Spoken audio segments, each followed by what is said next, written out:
ಇನ್ನು 7 ಹಂತದ ಚುನಾವಣೆ ನಡೆಸ್ತಾ ಇರೋದಕ್ಕೆ ಕಾಂಗ್ರೆಸ್ ನಾಯಕ ಮಲ್ಲಿಕಾರ್ಜುನ ಖರ್ಗೆ ತೀವ್ರ ಅಸಮಾಧಾನ ಹೊರಹಾಕಿದ್ದಾರೆ. ಸಾಮಾನ್ಯವಾಗಿ 4 ರಿಂದ 5 ಹಂತದಲ್ಲಿ ಚುನಾವಣೆ ನಡೆಯುತ್ತಾ ಇತ್ತು. ಈ ಬಾರಿ 7 ಹಂತದಲ್ಲಿ ಚುನಾವಣೆ ನಡೆಯುತ್ತಾ ಇದೆ ಅಂತ ಹೇಳಿದ್ದಾರೆ. ಹಾಗಂತ ಕಳೆದ ಬಾರಿ ಕೂಡ 7 ಹಂತದಲ್ಲಿ ಚುನಾವಣೆ ನಡೆಯುತ್ತಿದೆ. ನೀತಿ ಸಂಹಿತೆ ಜಾರಿ ಆಗಿರೋದ್ರಿಂದ ಯಾವುದಕ್ಕೂ ಹಣ ಬಿಡುಗಡೆ ಆಗೋದಿಲ್ಲ. ಮೇನಲ್ಲಿ ಚುನಾವಣೆ ಮುಗಿಸಿದ್ದರೆ ಜನರಿಗೆ ಅನುಕೂಲ ಆಗ್ತಾ ಇತ್ತು ಅಂತೇಳಿ ಖರ್ಗೆ ಅವರು ಕಿಡಿಕಾರಿದ್ದಾರೆ.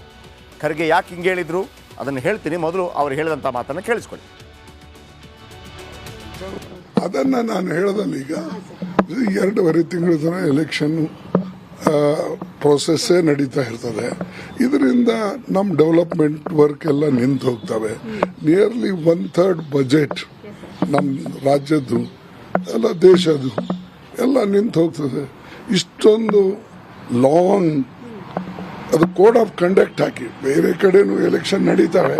ಬಟ್ ಈ ಕೋಡ್ ಆಫ್ ಕಂಡಕ್ಟ್ ಈ ರೀತಿಯಾಗಿ ಇರೋದಿಲ್ಲ. ಅವ್ರ ಕೆಲಸನೂ ನಡೀತಿರ್ತದೆ. ಆಗ ಡೆವಲಪ್ಮೆಂಟ್ ವರ್ಕ್, ಇನ್ಫ್ರಾಸ್ಟ್ರಕ್ಚರ್ ಎಲ್ಲ ನಡೀತದೆ. ಇನ್ನೊಂದು ಕಡೆ ಎಲೆಕ್ಷನ್ನು ನಡೀತದೆ.